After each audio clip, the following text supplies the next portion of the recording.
안녕하세요. 배신의 장미입니다. 오늘 이야기는 세상에서 둘도 없는 친구 사이에 대한 사연입니다. 살면서 이런 친구가 한 명 있다고 한다면 더할 나위 없이 든든할 것 같은데요. 긴 말하지 않고 과연 어떤 사정이 있었는지 사연 속으로 들어가 보겠습니다. 저는 오늘 저의 가장 어여쁘고 친한 친구 이야기를 해볼까 합니다. 이제는 나이 먹고 아줌마 소리가 편한 나이대에 있지만 지금 제가 해드릴 이야기의 배경은 바로 풋풋했던 대학생일 때 있었던 일이었습니다. 제 친구는 참 착합니다. 저는 지금까지도 그 친구처럼 선하고 착한 사람을 한 번도 만나본 적이 없어요. 말도 어찌나 고상하게 하는지 그 귀엽고 예쁜 입에서 씨라는 욕 한 번을 들어본 적이 없었고 불평을 하는 것을 들어본 적도 없었습니다. 세상에 천사가 있다면 아마 그 친구가 그런 존재가 아닐까 싶어요. 밝고 환하고 순하고 티없고 그래서 저는 친구가 부잣집에서 부족함 없이 자란 그런 공주인 줄 알았습니다. 고등학교 때 처음 만났는데 유난히 희고 예쁘장한 외모로 시선을 한 몸에 받았었고 그만큼 인기도 많았는데 완전 사기 캐릭터처럼 공부까지 잘하는 그런 학생이었거든요. 그 친구와 저는 같은 반은 아니었지만 신문반 활동을 하면서 친해지게 되었고 그 이후로도 지금까지 단짝으로 지내고 있는 중입니다. 그런데 그런 세련된 외모에 비해 친구의 가정 환경은 그다지 좋지 않았어요. 친구 이야기를 들어보면 마치 6.25 시절을 이야기하는 것처럼 저는 낯설게 느껴졌었거든요. 저희 집이 그다지 부자도 아니고 그냥 평범한 집안이었었는데 저와는 같은 시대를 살았다고 하기엔 친구가 이야기하는 가정 환경은 너무 옛날 사람들의 일처럼 느껴지더군요. 그런데 그럴 만한 이유가 있었습니다. 가정 환경이 좋지 않았던 이유는 바로 친구 아버지의 부재였어요. 친구는 아버지가 계시질 않습니다. 이 사정을 이야기하자면 참 이야기가 길어지는데 간략하게 설명을 하자면 이렇습니다.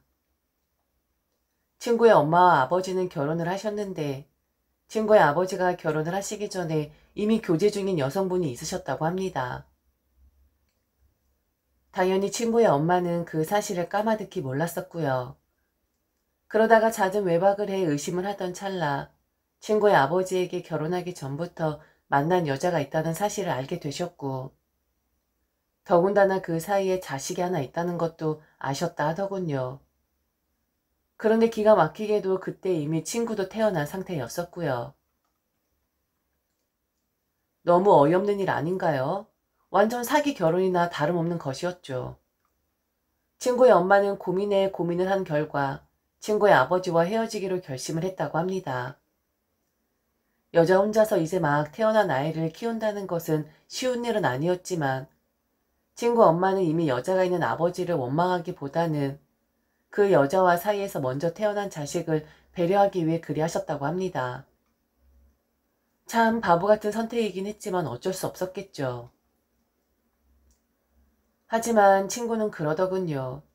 엄마는 그들을 배려했다고 했지만 아마도 아버지의 사랑이 그들에게 더 있어서 배려라는 말로 포장을 한 채 떠나보내준 것 같다고 말이죠. 그리 말을 해야 엄마의 비참함이 덜 했을 거라면서 말입니다. 엄마가 스쳐 지나가듯이 이야기를 한 적이 있는데 어렸을 때라 정확하게 기억이 나질 않지만 아버지가 보내달라고 빌었었다고 했나? 그녀를 더 사랑한다고 했었나? 암튼 그런 식으로 이야기를 했었던 것 같아. 뭐 엄마 아버지의 일이니까 내가 참견할 바는 아니지만 우리 엄마도 참 대단한 사람인 것 같기는 해. 그 사람을 더 마음에 두고 있는 것 같으니까 법적으로는 본인 남편이지만 그녀한테 아버지를 보내준 거잖아. 이런 걸 양보심이라고 해야 할까? 아니면 아버지의 정이 없었나? 아니면 자존심이 상했으려나? 암튼 내 가정사는 좀 복잡해. 그래도 일찌감치 아버지랑 결별을 하신 터라 아버지에 대한 감정도 없고 그리움도 없는 편이지. 그건 참 다행이지 싶어. 여자로서 엄마 인생은 가련하지만서도 말이야. 그래서 친구는 정말 찢어지게 가난하게 살았었다고 합니다. 한 번은 친구가 어렸을 적 사진을 보여준 적이 있는데 저는 정말 그 사진의 배경을 보고는 심령 사진인 줄 알았었네요. 친구가 한 가건물을 배경으로 사진을 찍은 것이었는데 그 뒤에 있는 가건물의 모습이 흉물스럽게 짝이 없는 거예요. 그래서 왜 저런 이상한 곳에서 사진을 찍었냐고 하니 배시시 웃으면서 그게 우리 집이었어 라고 말을 하는 게 아니겠어요? 그리고는 우스갯소리로 이야기를 했습니다. 혹시 돌멩이 2개 올라가서 큰일 작은 일을 본 적이 있냐고 말이죠. 그래서 그게 무슨 말이냐고 했더니 바로 친구네 화장실이 그런 형식이었었다고 합니다. 돌멩이 위에 올라가서 큰일 작은 일을 봤고 큰일을 보고 나면 바로 뒤편으로 그 큰 것을 던져버리는, 어떤 건지 여러분들은 상상이 되시나요? 암튼 친구는 그렇게 가난했었고 가진 것도 별로 없었지만 그런 부족함들이 티가 나지 않을 정도로 밝았고 환했습니다. 가지고 태어난 본성 자체가 탁월한 사람이었었던 듯해요. 그리고 본인의 가정 환경이 넉넉하지 못한다는 것에 대해서 부끄러워하지도 않았었습니다. 그리고 친구가 넉넉하지 않다고 해서 그 누구도 그 친구를 싫어한다거나 뒤에서 흉을 본다거나 하지를 못했어요. 왜냐? 예쁘지, 성격 좋지, 게다가 공부도 엄청 잘했었거든요. 친구는 고등학교 때까지 전교에서 1등을 놓쳐본 적이 없는 범생이 중에 범생이었습니다. 뭐든지 열심히 했고 그리고 뭐든지 잘하는 그런 학생이었지요. 하물며 교생 선생님들이 학교에 실습을 하러 와서 친구에게 반해서는 눈을 떼지 못하는 경우들도 있었습니다. 그런 잘나고 다른 사람들의 선망의 대상이 되는 그런 친구가 저와 제일 친한 친구라는 것에 저는 항상 자랑스러웠습니다. 결국 친구는 본인이 원하는 대학에 입학을 하게 되었고, 혹시 기억들 하시나요? 99년도에 사회적으로 엄청난 반향을 불러일으켰던 드라마가 있었는데 허준이라고? 그 허준을 보면서 큰 저희들은 가끔 상상을 하곤 했었습니다. 허준처럼 마음으로 치료를 하는 그런 명의가 되겠다고요. 오직 환자들만 생각하고 오직 죽어가는 환자들을 위해서 내 이 평생을 바쳐보겠노라고. 참 드라마가 여러 망치긴 했었네요. 친구와 저는 허준 드라마에 푹 빠져서는 꼭 대학은 한의대에 진학을 하자고 약속을 했었습니다. 하지만 허준 드라마의 탓이었을까요? 경쟁률이 뭐 어마어마한 거예요. 친구에 비해 성적이 조금, 아니 사실 많이 떨어졌던 저는 결국 한의대에 원서조차 넣어보지 못했으나 뛰어난 제 친구는 오직 환자를 살리는 명의, 마음 심자를 써서 환자를 긍휼히 여기는 마음가짐 있는 심의가 되기 위해 한의대에 당당히 진학을 하게 되었습니다. 아직도 기억이 나네요. 친구가 한의대에 합격을 하고 나서 제게 했던 말이, 허준에서 했던 말 기억해? 사람이 귀천은 행실이 가늠하는 것이지 신분이 고하에 구애를 받지 않는다고. 신분의 한계를 핑계삼아 헛되이 살지 말라고. 아버지도 없고 평범한 가정 환경은 아니지만 나는 항상 저 말을 가슴에 품고 살아가 보도록 할래. 너랑 같이 가고 싶었는데 그건 너무 아쉽지만 내가 네 몫까지 열심히 한번 해볼게.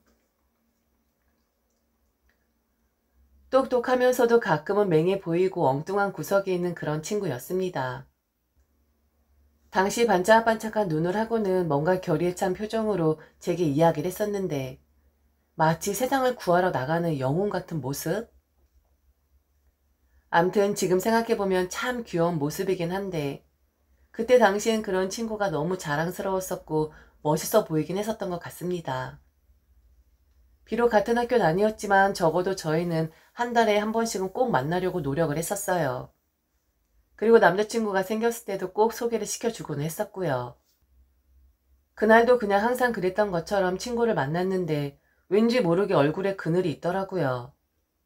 그래서 무슨 일이 있는 거냐, 아니면 공부하는 것이 힘든 것이냐, 오늘따라 너무 지쳐 보인다 말을 했더니 친구는 웃으면서 아무것도 아니라고 고개를 젓더라고요. 제가 친구와 한 세월이 얼마인데 분명 무슨 일이 있는 눈치였습니다. 그래서 저는 혹시나 돈이 필요한 게 아닌가 싶어서 조심스럽게 물어보았어요.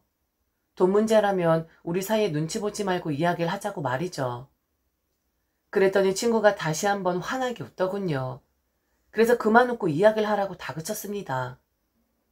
분명 무슨 일이 있는데 이야기를 해주기 전까지 저는 상상의 나래를 펼칠 것이고 걱정을 할 것이 틀림이 없었거든요. 야, 잔말 말고 빨리 이야기해. 아니면 네 오빠한테 물어본다. 오빠랑 싸웠어? 좋은 말로 할 때 이야기하는 게 나을 텐데. 오늘 집에 안 들어가고 싶어? 이야기할 때까지 붙잡고 있을 테니까 네가 이기나 내가 이기나 한번 해보자. 방 잡지 뭐. 결국 친구가 사실을 말해주는데 아주 가관 그 자체였습니다. 얼굴도 제대로 모르고 정도 한번 느껴보지 못했던 친구의 아버지가 친구를 찾아왔었다고 합니다. 뭘 바라고 온 것 같진 않았고 이제라도 딸로 아버지로 정을 나눠보자고 말이죠. 학비가 필요하면 대줄 것이고 뒷바라지가 필요하면 다 해줄 테니 아비 노릇을 하게 해달라고 찾아왔다 하더군요. 그러면서 한 여자를 소개시켜 주었는데 바로 그 여자가 친구의 이복 형제라는 것이었습니다. 나이는 친구보다 3살이 많았고 친구의 아버지는 혼자 나오면 친구가 놀랄 것 같아서 또래인 이복 언니를 데리고 나온 거라고 인사를 시켰다고 하네요. 이게 무슨 황당 그 자체인 상황인 건지. 그러면서 친구 아버지는 친구와 이복 언니라는 사람이 친자매처럼 사이좋게 지냈으면 좋겠다고 둘만 놔두고 자리에서 먼저 일어섰다고 합니다. 그런데 그 일이 있은 후로 마음이 싱숭생숭하다 하더라고요. 갑자기 나타난 아버지도 어이없는데 갑자기 이복 언니가 나타났다? 너무 웃긴 상황 아닌가요? 친구는 무언가를 바라고 그들이 온 것 같진 않은데 그들이 부담스럽다고 그래서 어떻게 이야기를 해야 할지 모르겠다고 걱정을 하고 있었더라고요. 아유 착해 빠져가지고는. 그냥 그날 둘한테 그렇게 하기 싫다. 왜 찾아온 거냐. 우린 남남이다. 이리 말을 했으면 되었을 것을. 친구가 그들 앞에서 어떤 표정으로 있었을지 안 봐도 눈에 훤합니다. 안절부절 못하고 불편해 죽겠는데 싫은 내색은 못하고 그리 있었겠죠. 당사자도 아니었고 친구의 지극히 개인적인 가족사였지만 제가 너무 우라가 치밀더라고요. 그냥 느낌이 딱 왔거든요. 나 몰라라 했던 딸내미였는데 잘 나갈 것 같으니까 이 아버지란 작자가 이제 와서 친구한테 들러붙으려고 하는 거구나. 어차피 한의대생이고 한의사로 밥 빨아먹어 살면 시집도 잘 갈 것이고 투자가치 있다 생각하니 지금 딱 저렇게 배다른 언니 들이밀면서 수작을 걸고 있는 거구나 라는 것을 말이죠. 그리고 이 생각은 친구가 그 다음에 한 말에 의심에서 확신으로 굳혀져 갔습니다. 친구는 제게 고개를 갸우뚱하면서 이야기를 했어요. 나를 너무 사랑했대. 그리고 나를 너무 보러 오고 싶었는데 사정이 여의치 않았었다고. 한순간도 나를 잊은 적이 없었다고. 자식인데 어찌 잊을 수가 있는 거냐고. 나를 너무 사랑한다고 이야기를 하는데 정말 어찌할 바를 모르겠더라고. 그러면서 지갑에서 내 어릴 때 사진을 한 장 꺼내는 거야. 엄마와 헤어질 때 엄마한테 받았다나? 지금까지 고이 간직하고 있었다고 하면서 막 울더라고. 빤한 스토리와 빤한 수작질에 어휴 이런 헛똑똑이 같으니라고. 그들의 수작이 저는 정확하게 보였지만 그래도 친구의 의견도 중요하니 어찌하고 싶은 거냐 물어보았습니다. 그랬더니 그 마음은 알겠는데 불편한 마음이 더 크다 하더군요. 연락을 안 해줬으면 좋겠는데 그 이복 언니라는 사람이 계속해서 연락이 오고 밥을 먹자, 차를 마시자, 영화를 보자라며 본인에게 너무 과하게 접근을 하는 것 같다 하더군요. 그리고 전화도 너무 많이 걸려오고 말이죠. 그래서 만일 다음번에 만나게 되면 꼭 같이 한번 얼굴을 보여달라고 했습니다. 친한 친구라서 소개를 시켜주고 싶다는 핑계를 대라고 하면서 말이죠. 그날은 그렇게 친구와 헤어졌는데 좀 찜찜한 기분이 들더라고요. 그렇게 한 일주일 정도가 지났나 친구에게서 연락이 왔습니다. 그 이복 언니라는 사람이 처음 만났을 때부터 남자를 소개시켜 달라고 했는데 요 며칠 전부터 너무 과하게 그 이야기를 한다고 말이죠. 하물며 우연을 가장한 건지 아니면 일부러 그랬는지 모르겠지만 친구의 학교까지 찾아와서 친구의 남자친구까지 만나보게 되었다 하더군요. 약속 없이 그냥 무작정 학교라고 이야기를 하는데 너무 당황했었다고 했습니다. 그래서 저는 친구의 의중을 확실하게 물어보기 위해 다시 물어보았습니다. 다음번에 또 찾아오면 내가 수업을 빼먹고서라도 갈 테니까 꼭 나 불러. 그런데 네가 나를 부른다는 건 내가 무슨 말을 해도 허용을 하겠다고 허락을 해서 나를 부르는 것이라고 생각을 할 거야. 나는 사실 그 언니도 이상하고 네 아버지란 사람도 좀 이상한 것 같거든? 만일 만나게 되면 엄청 심하게 욕할 수도 있어. 내 성격 알지? 막 심한 말 하고 다시는 네 주위를 맴돌지 말라고 협박을 할 수도 있다고. 그러니까 잘 생각하고 날 불러. 나 정말 심하게 할 거야. 그런데 그로부터 한 달 정도 지났을 때 친구에게 전화가 왔습니다. 그 이복 언니가 다시 학교에 찾아와서 만나고 있는데 혹시 잠시 올 수 있냐고 말이죠. 하필 중요한 수업이 있었지만 저는 가방을 싸들고 친구 학교로 달려갔습니다. 얼마나 뻔뻔하게 행동을 하는지 눈으로 확인을 하고 대차게 싸줄 작정이었거든요. 아니나 다를까 제 생각이 다 맞았습니다. 처음 카페에 들어서니 친구는 없었고 친구의 남자친구가 눈에 띄었습니다.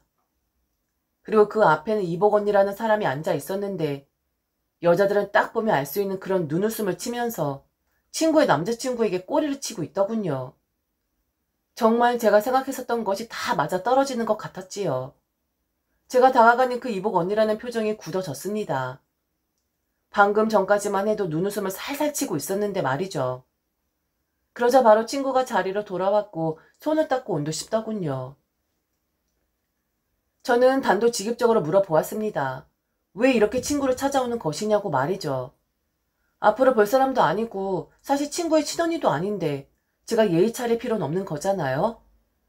그리고 분명 친구도 제가 험한 말을 할 것이라는 것을 알고 저를 부른 거였으니까 그냥 제 성격대로 밀고 나갔던 거였죠. 그랬더니 그 이복 언니라는 사람이 어이없다는 표정으로 저를 아니 꼽게 쳐다보며 이야기를 했어요. 내가 내 동생 보고 싶어 오는데 이유가 있어야 하는 거예요? 참, 내 동생이랑 친한 사람이라고 해서 급이 맞는 사람이겠지 하고 기대를 했었는데 지금 너무 불쾌하네요. 지극히 개인적인 가족사로 인해 저는 하나밖에 없는 동생과 지금까지 떨어져 지낸 것이고 그건 우리가 의도한 게 아니에요. 이제라도 내 동생을 찾고 친해지고 싶어 하는 게 무슨 잘못이에요? 마치 취조하듯이 말을 하는데 상당히 거슬리네요. 그리고 지금 언니와 동생 사이인데 너무 선을 넘는 거 아닌가요? 도가 지나치다고 생각하지 않냐고요. 사람이 무식해도 정도껏 무식해야지. 다짜고짜 달려들어서는. 정말 어이가 없네요. 아줌마의 말로 완전 어이없는 거죠. 왜 내 친구가 아줌마 동생이에요? 아줌마 동생하고 싶은 건 아니고요. 딱 보니 주중에도 이렇게 남의 학교 기웃거리는 거 보니까 직장인도 아니고 대학생도 아닌 것 같은데 그렇게 할 일이 없어요? 지극히 개인적인 가족사? 아줌마랑 내 친구랑 뭐 엮인 거라도 있어요? 아줌마가 의도를 했든 안 했든 지금 이렇게 학교까지 쫓아오고 공부하느라 바쁜 일을 방해하는 게 지금 그게 언니라는 사람이 할 짓이에요? 제가 봤을 땐 아줌마가 더 무식해 보이거든요? 배달한 동생이 좀 잘났으니까 그 덕 보고 싶어서 침 질질 흘리고 있는? 참 양심 없다. 그리고 참 뻔뻔하다. 동생 같은 소리하고 앉아있네. 아줌마가 동생이라고 부르는 내 친구는 아줌마 언니라고 부르기 싫대요. 그런데 야, 너 완전 니네 엄마 닮았구나. 이 아줌마 얼굴 보니까 와, 한 번도 보지 못했던 그 사랑 찾아 가셨다던 네 아버지 얼굴이 보인다. 너 엄마한테 평생 감사하면서 살아라. 정말 액면 자체가 이렇게 다른데 무슨 지금 언니 동생을 찾고 있어요. 웃기지도 않아 진짜. 그랬더니 그 이복 언니라는 사람은 방방 뛰면서 저에게 큰 소리로 이야기를 했습니다. 아줌마라뇨? 누구한테 아줌마라고 하는 거예요? 정말 이 여자 미친 여자 아니야. 내 동생이라고. 오랫동안 보지 못했어도 내 동생이라고. 배달한 동생 몰라요? 그 뜻 몰라요? 네가 뭔데 지금 참견이야? 순하고 곱고 티 없이 맑은 친구와는 반대로 저 성격 막장이었습니다. 저도 물러서지 않았죠. 아줌마를 아줌마라 하지 그럼 뭐라 불러요? 딱 아줌마같이 생겼구만. 동생 같은 소리 하지 말아요. 적어도 예전에 어느 정도 만남을 가졌었고 서로 얼굴도 보고 했다라면 인정하겠는데 아줌마 그런 거 아니잖아요. 길거리에서 마주쳤어도 몰라볼 사람이었잖아요. 지금 아줌마가 억지 부린 느낌이 어떤 거냐면 한 가지 예를 들어 드릴까요? 우리가 지나다니면서 나이 많은 아저씨 붙잡고 아빠라고 불러요? 아니면 나이 많은 아줌마 붙잡고 엄마라고 불러요? 그런 거 아니잖아요. 그냥 남이잖아요. 지금 아줌마가 딱 그런 거라고요. 그냥 남. 스쳐 지나가는 그런 남 같은 존재. 그리고 닮은 구석도 하나도 없고. 그리고 아줌마는 이 나이 먹고 얘네 엄마 생각은 안 해요? 얘네 엄마 생각엔 아줌마가 동생 어쩌고저쩌고 하는 게 이해가 가겠어요? 그냥 더러운 수작질 부리지 말고 다신 찾아오지 말아요. 그리고 얘가 착해서 말을 못하는 거지. 아줌마랑 언니 동생 하기 싫다잖아요. 부담된대요. 알겠어요? 그러니까 잘 나가고 학벌 좋은 내 친구 꼬여서 그 주위에 떨어져 있는 콩고물을 좀 집어먹고 싶은가 본데. 아줌마, 거울 안 봐요? 아니면 뭐 내세울 만한 학벌이라도 좀 있어요? 그런 거 아니면 남자를 소개시켜달라 뭐 이런 말 하지 마시고 그냥 얘 좀 그만 놔두세요. 아버지 얼굴도 못 보고 자란 애예요. 근데 지금 와서 그렇게 더러운 속내 보이면서 다시 내 친구한테 접근하는 건 좀 사람으로서 할 짓은 아니지 않아요? 못났으면 양심이라도 좀 있고 인간미라도 있어야 사랑을 받죠. 그거마저 없으면 아줌마 완전 망하는 거예요. 그리고 다시 연락하지 말아요. 다음번에 더 독한 말 내뱉어 줄 테니까 만일 그런 말 듣고 싶으면 다시 연락하세요. 완전 양심이 털도 못해 땅에 떨어진 행동 그만하시고요. 알겠어요, 아줌마? 좀 주제를 아세요. 친구는 현재 대학 때 만났던 남자친구와 결혼을 해서 곱게 격조 있게 살아가고 있습니다. 저와는 지금도 둘도 없는 그런 친구 사이고요. 사람이 너무 순해도 그리고 너무 고상해도 파리가 꼬이는 법이긴 하더군요. 서로 조심하자고 오랫동안 얼굴을 보지 못했었는데 얼마 전 친구 얼굴을 보니 갑자기 그때 생각이 나더라고요. 문득 그들이 생각이 났었거든요. 물론 그 이후에도 그들은 친구에게 연락을 간간히 해온 것으로 알고 있습니다. 그런데 자기가 알아서 조금씩 쳐내더니 결국엔 알아서 잘라내긴 하더군요. 남자친구의 도움이 있긴 했지만 그래도 그게 어딥니까? 본인 입으로 그만 연락을 하라 했으니 말이죠. 암튼 세상에 별별 거지 같은 인간들이 다 있지만 또 이렇게 결이 다른 별별 거지 같은 인간들이 있기도 한답니다. 제가 당시 너무 정지되지 않게끔 이야기를 해서 무리하다 선을 넘었다 생각을 하실지도 모르겠지만 제가 친구를 지켜주는 방법이었다고 생각을 해주시면 어떠실지 싶습니다. 정말 지켜주고 싶은 제게는 하나뿐인 세상에서 가장 소중한 그런 친구거든요. 지금까지 들어주셔서 진심으로 감사합니다. 이상 배신의 장미였습니다.